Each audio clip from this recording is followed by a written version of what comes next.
ओम शांति। मुरली है 24 अप्रैल 2023। बाप दादा के मधुर महावाक्य। मीठे बच्चे, बाबा कहते हैं अपनी दिल से पूछो, हम ज्ञान की खुशबू फैलाने वाले खुशबूदार फूल बने हैं। बाबा कहते हैं अपने आप से पूछो, ज्ञान की खुशबू फैलाने वाले खुशबूदार फूल बने हैं या सदा अच्छी खुशबू फैलाते रहो। बाबा यही कहते हैं कि सदा अच्छी खुशबू फैलाते रहो। आज का प्रश्न है, किन बच्चों की अवस्था बहुत मस्त रहती है? गैलअप करने का आधार क्या है? उत्तर दिया बाबा ने, जो बच्चे अच्छे अच्छे फूल है ना, जिनकी बुद्धि में ज्ञान का मंथन चलता रहता है, उनकी अवस्था बहुत मस्त रहती है। ज्ञान और योग की शिक्षा दे खुशबू फैलाने वाले बच्चे, बाबा कहते हैं, बहुत प्रफुल्लित रहते हैं। गैलअप करने का आधार है सच्चे परवाने बनना। माया के तूफानों से सदा बच कर रहना, श्रीमत पर चलते रहना। बस बाबा कहते हैं ज्ञान और योग की शिक्षा की खुशबू चारों तरफ फैलानी है, हर बच्चे को देनी है। ऐसा सच्चा परवाना बनना है। आज का गीत है, महफिल में जल उठी शमा परवाने के लिए। ओम शांति। चैतन्य परमाणु ने गीत सुना। जो सारे सम्मुख बैठे हैं, कौन है सारे के सारे बाबा के सम्मुख? चैतन्य परवाने। बाबा कहते हैं परवाने कहो या फूल कहो, बात एक ही है। बच्चे समझते हैं हम सचमुच परवाने बने हैं या फेरी लगा कर चले जाते हैं। सब अपनी चेकिंग कर सकते हैं कि हम सच्चे परवाने हैं या फेरी लगा कर चले। क्षमा को भूल जाते हैं। हर एक को अपनी दिल से पूछना है, क्षमा कौन है? एक शिव बाबा। और हम सब कौन हैं? उनके परवाने। हम कहाँ तक फूल बने हैं और ज्ञान की खुशबू फैलाते हैं। ये तो बच्चे जानते हैं, ज्ञान का सागर वह बाप है। उनकी कितनी खुशबू है। जो अच्छे फूल व परवाने हैं, उनकी जरूर अच्छी खुशबू आएगी। वे सदैव खुश रहेंगे, औरों को भी आप समान फूल व परवाने बनाएंगे। फूल नहीं तो बाबा कहते हैं कली बनाएंगे, कुछ तो बनाएंगे ना। पूरे परवाने वह हैं जो जीते जी मरते हैं, बलि चढ़ते हैं अथवा ईश्वरीय औलाद बनते हैं। कोई साहूकार किसी गरीब के बच्चे को गोद में लेते हैं तो बच्चे को उस साहूकार की गोद में आने से फिर वह माँ बाप की याद आते रहते हैं। माँ बाप याद आते रहते हैं, अच्छा साहूकार की गोद में क्यों ना हो। फिर गरीब की याद भूल जाएगी। जानते हैं कि हमारे गरीब माँ बाप भी हैं, परंतु याद साहूकार माँ बाप को करेंगे जिससे धन मिलता है। सन्यासी साधु आदि है ना, वह भी साधना करते हैं मुक्ति धाम में जाएं। सभी मुक्ति के लिए ही पुरुषार्थ करते हैं। कोई कहते ज्योति ज्योत समाएंगे, कोई समझते पार निर्वाण जाएंगे, मतलब वाणी से परे अपने निर्वाण धाम में जाएंगे। निर्वाण धाम में जाने को ज्योति में समाना व मिल जाना नहीं कहा जाता है। यह भी समझते हैं हम दूर देश के रहने वाले हैं, इस गंदी में दुनिया में रहकर क्या करेंगे। बच्चों को समझाया है, जब कोई से मिलते हो तो यह समझाना है कि यह बना बनाया ड्रामा है। सतयुग, त्रेता, द्वापर, कलयुग, यह है संगम युग। सतयुग के बाद त्रेता का भी संगम होता है, वहां युग बदलता है, परंतु यहाँ तो कलप बदलता है। जैसे मनुष्य समझते हैं बाप को युगे युगे नहीं आते, वो तो कलप के बाद आते हैं। जैसे मनुष्य समझते हैं ना, बाप कहते हैं जब सब तमो प्रधान बन जाते हैं कलयुग का अंत होता है, ऐसे कलप के संगम पर मैं आता हूँ। युग पूरा होता है तो 2 कला कम होती है, यह तो जब पूरा ग्रहण लग जाता है तब मैं आता हूँ। मैं युगे युगे नहीं आता हूँ, हर युग के बाद थोड़ा ना आता हूँ। सतयुग बीता, फिर द्वापर त्रेता बीता, फिर द्वापर बीता, हर युग के बाद तो ना बाबा तो पूरे कलप के बाद आते हैं। यह बाप बैठ परवानों को समझाते हैं। परवानों में भी नंबरवार हैं, कोई तो जल मरते हैं और कोई फेरी पहन चले जाते हैं, कोई तो पूरे फिदा हो जाते हैं और कोई नियम वाले होते हैं, रोज आना और जाना। श्रीमत पर चल नहीं सकते, अगर कहाँ श्रीमत पर नहीं चले तो फिर माया पछाड़ती रहेगी। श्रीमत का बहुत गायन है, श्रीमद् भागवत गीता कहा जाता है ना। शास्त्र तो बाद में बैठ बनाए हैं, उस समय मनुष्यों की बुद्धि रजो तमो होने के कारण समझते हैं। श्री कृष्ण द्वापर में आया, बाप कहते हैं मैं आता ही तब हूँ जब आदि सनातन देवी देवता धर्म वाले मनुष्य गुम हो जाते हैं, परंतु यह भूल जाते हैं कि हम ही देवी देवता धर्म वाले थे, अपना हिंदू धर्म कह देते हैं। यह कड़े से कड़ी भूल है। भारतवासी जो देवता धर्म के पुजारी थे, उनसे पूछो तुम किस धर्म के हो, तो कहते हैं हम हिंदू धर्म के। हीन हो गया ना, बिल्कुल नीचे गिर पड़े। अरे तुम पूजते किसको हो? भारतवासी अपने धर्म को ही नहीं जानते। यह भी ड्रामा में नूंद है, जब भूलें तब तो फिर से मैं आकर आदि सनातन देवी देवता धर्म की स्थापना करूं। सतयुग में है ही एक धर्म, यह बातें बाप बैठ समझाते हैं। जो विश्व के मालिक थे वह खुद ही भूल जाते हैं, तो बाकी औरों की बात ही क्या। यह एक ही बाप है जो आकर दुख धाम से निकाल सुख धाम का मालिक बनाते हैं। तुम कहेंगे अभी हम नरक के मालिक हैं, दुनिया को तमो प्रधान तो बनना ही है। सब पतित हैं, तब तो पावन की आगे जाकर नमस्ते करते हैं। मनुष्य सन्यासियों आदि को गुरु बनाते हैं, क्योंकि वह पावन है। समझते हैं गुरु द्वारा पावन नहीं बनेंगे तो सदगति कैसे होगी, परंतु फॉलो तो करते नहीं। गुरु लोग फिर उनको कहते भी नहीं हैं कि तुम फॉलो कहाँ करते हो, पवित्र कहाँ बनते हो। यहाँ तो बाप कहते हैं अगर तुम पावन निर्विकारी बनते हो तो मेरे फॉलोअर हो, नहीं तो तुम फॉलोअर ही नहीं हो। बाबा कहते हैं जो पावन बन के अपने आप को आत्मा समझते हैं वही मेरे सच्चे फॉलोअर्स हैं। ऊंच गति को पा नहीं सकेंगे। सन्यासी ऐसे नहीं कहेंगे कि हम कि फॉलो करो, नहीं तो सजा खानी पड़ेगी। यह बाप ही कहते हैं श्रीमत पर चलो, नहीं तो बहुत त्राही त्राही करना पड़ेगा। वह तो समझते आत्मा निर्लेप है, आत्मा पर तो कोई लेप शेप नहीं चढ़ता। और जबकि बाबा क्या कहते हैं, आत्मा के 3 ही संस्कार हैं, अपने 7 संस्कार लेकर के जाती है, संस्कार के बिना अपना अगला जन्म बनाती है। यह कोई भी समझते नहीं। बाबा बार बार समझाते हैं बच्चे मंजिल बहुत भारी है, इस समय तुम पुरुषार्थ करते हो जबकि दुखी हो। तुम जानते हो सतयुग में हम बहुत सुखी रहेंगे, तुम जानते हो वहाँ यह पता नहीं रहेगा कि हमको फिर दुख धाम में जाना है।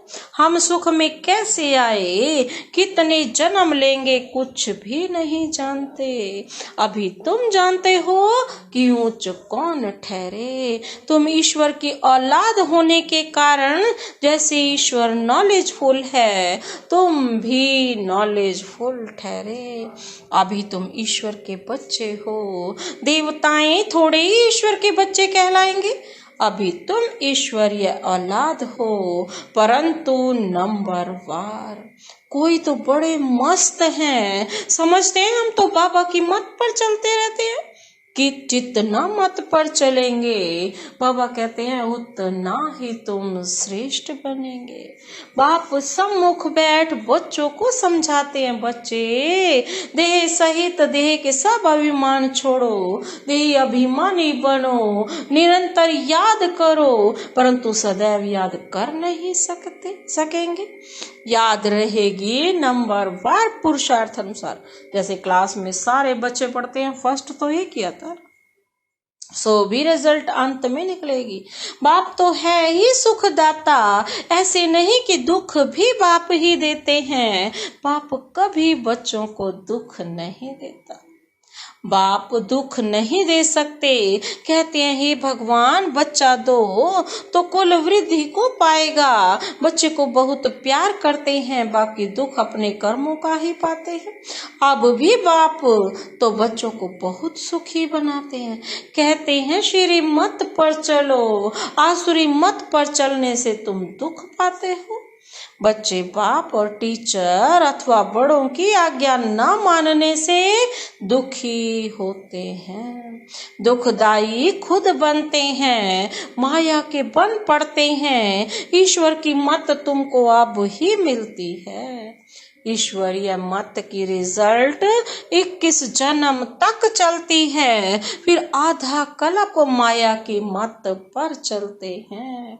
ईश्वर एक ही बार आकर मत देते हैं, माया तो आधा कल्प से है ही, मत देती ही रहती है। माया की मत पर चलते 100% हम दुर्भाग्यशाली बन पड़ते हैं। तो जो अच्छे अच्छे फूल हैं, बाबा कहते हैं वह तो सदैव खुशी में सदैव मस्त रहेंगे। नंबरवार तो है ना, परवाने कोई तो बाप के बन श्री मत पर चल पड़ते हैं। अक्सर करके बाबा कहते हैं गरीब ही अपना पूरा पूरा पोता मेल लिखते हैं। साहूकारों को तो डर लगता है ना कि कहाँ हमारे पैसे ना ले लें।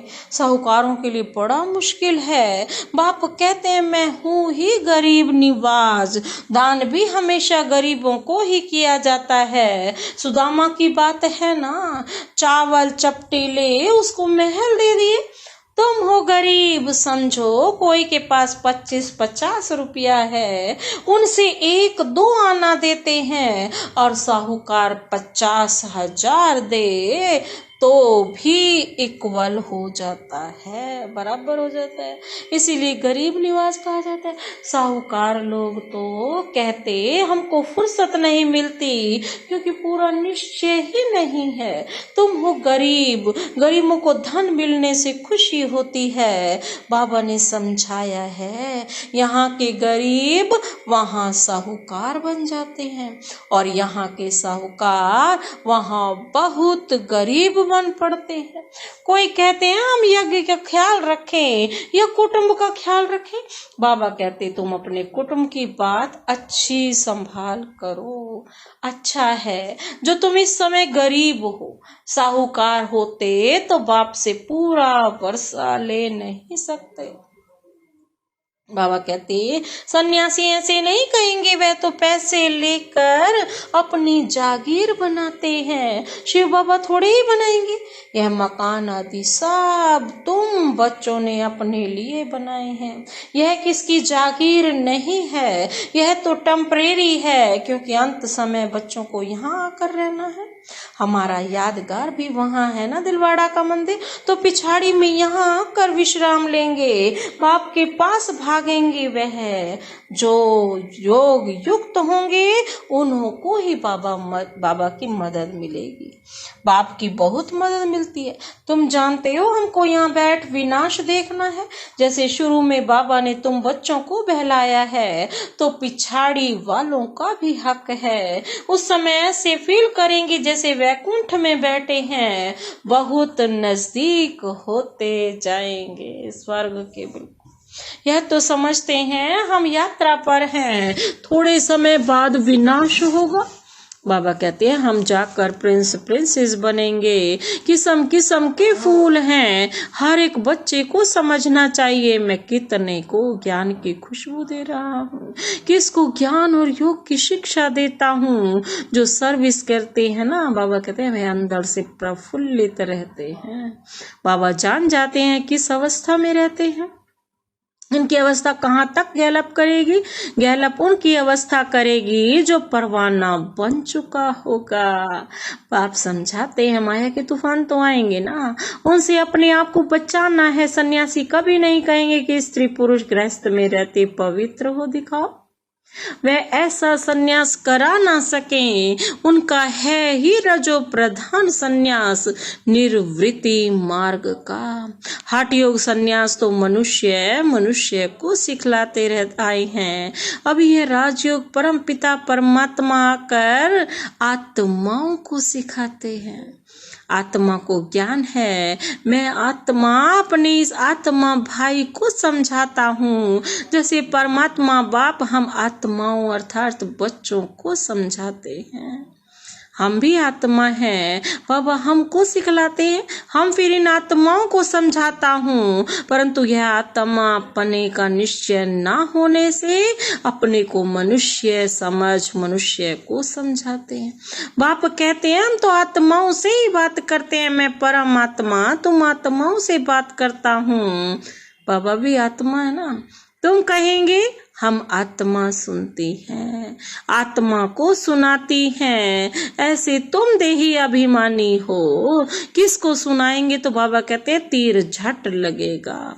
अगर खुद ही देही अभिमानी नहीं रह सकते तो धारणा करा नहीं सकेंगे।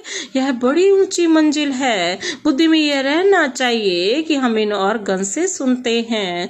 बाप कहते हैं हम आत्माओं से बात करते हैं। बच्चे कहेंगे हम आत्माएं ब्रदर से बात करते हैं, सब भाई भाई है ना। बाप कहते हैं हम आत्माओं को समझाता हूँ। बाबा का फरमान है बच्चे या शरीरी अर्थात देही अभिमानी बनो, देही अभिमान छोड़ो, मुझे याद करो। यह बुद्धि में आना चाहिए हम आत्मा से बात करता हूँ ना कि शरीर से। बल फीमेल है उनकी भी आत्मा से ही बात करता हूँ। तुम बच्चे समझते हो हम बाबा के तो बन गए हैं, परंतु नहीं, इसमें बड़ी सूक्ष्म बुद्धि चलती है। मैं आत्मा समझाता हूँ, यह बुद्धि में आता है। ऐसे नहीं कि मैं फलाने को समझाता हूँ, नहीं, यह हमारा भाई है, इनको रास्ता बताना है। यह आत्मा समझ रही है, ऐसे समझो तब आत्मा को तीर लगे। देह को देखकर सुनाते हैं तो आत्मा सुनती नहीं है। अगर देह को देखकर समझाएंगे ना तो वो टचिंग नहीं होगी। पहले ही वार्निंग दो, मैं आत्मा से बात करता हूँ। आत्मा को तो ना मेल कहेंगे ना फीमेल कहेंगे। आत्मा तो न्यारी है, मेल फीमेल शरीर का नाम पड़ता है। जैसे ब्रह्मा सरस्वती को मेल फीमेल कहेंगे, शंकर पार्वती को मेल फीमेल कहेंगे, शिव बाबा को ना मेल ना फीमेल कहेंगे। तो बाप आत्माओं को समझाते हैं, बड़ी मंजिल है। बाबा की आत्मा इनको समझाती है। आत्मा को इंजेक्शन लगाना है तब देह अभिमान टूटता है, नहीं तो खुशबू नहीं निकलती है, ताकत नहीं रहती है। हम आत्मा से बात करते हैं, आत्मा सुनती है। बाप कहते हैं तुमको वापस जाना है, इसलिए देही अभिमानी बनो, मन मना भाव, फिर ऑटोमेटिकली मध्याजी भाव आ जाता है। मूल बात है ही मन मना भाव। बाप को याद करो, भल कहते हो सब है, भगवान को याद करो। जानते परंतु जानते नहीं, खास कहते ईश्वर को याद करो, श्री कृष्ण को व किसी देवता को याद नहीं करना है। अभी तुम बच्चों को बड़ी सूक्ष्म बुद्धि मिली है। सवेरे उठ विचार सागर मंथन करना है, दिन में सर्विस करनी है, क्योंकि कर्म योगी हो ना, लिखा भी हुआ है नींद को जीतने वाले बनो। रात को जाग कमाई करो, दिन में माया का बड़ा बखेरा है। अमृत वेले वायुमंडल बहुत अच्छा रहता है। बाबा को यह तो लिखते ही नहीं कि फलाने टाइम पर उठ विचार सागर मंथन करते हैं, इसमें बड़ी मेहनत है। विश्व का मालिक बनते हैं तो जरूर थोड़ी मेहनत तो करनी पड़ेगी ना। अच्छा, मीठे मीठे सिकिलदे बच्चों प्रति माता पिता बाप दादा का याद प्यार और गुड मॉर्निंग। रूहानी बाप की रूहानी बच्चों को नमस्ते नमस्ते। Good morning. धारणा के लिए मुख्य सार है, पहला पॉइंट है देही अभिमानी बनने की मेहनत करनी है। हम आत्मा भाई से बात करती हूँ, आत्मा बोलती है, आत्मा इन ऑर्गन से सुनती है, यह अभ्यास करना है। दूसरा पॉइंट है उच्च गति के लिए पावन निर्विकारी बनना है। जीते जी मरकर पूरा परवाना बनना है। आज का वरदान है एक हिम्मत की विशेषता द्वारा सर्व का सहयोग प्राप्त कर आगे बढ़ने वाली विशेष आत्मा भाव। बाबा ने कोई विशेषता देखी ना, और जब हिम्मत का एक कदम बढ़ाओ तो बाबा 1000 कदम बढ़ाता है। स्पष्टीकरण है, जो बच्चे हिम्मत रखकर निर्भय होकर आगे बढ़ते हैं उन्हें बाप की मदद स्वतः मिलती है। हिम्मत की विशेषता से सर्व का सहयोग मिल जाता है। इसी एक विशेषता से अनेक विशेषताएं स्वतः आती जाती हैं। बाबा कहते हैं एक कदम आगे रखा और उनके कदम सहयोग के अधिकारी बने। इसी विशेषता का औरों को भी दान और वरदान देते रहो।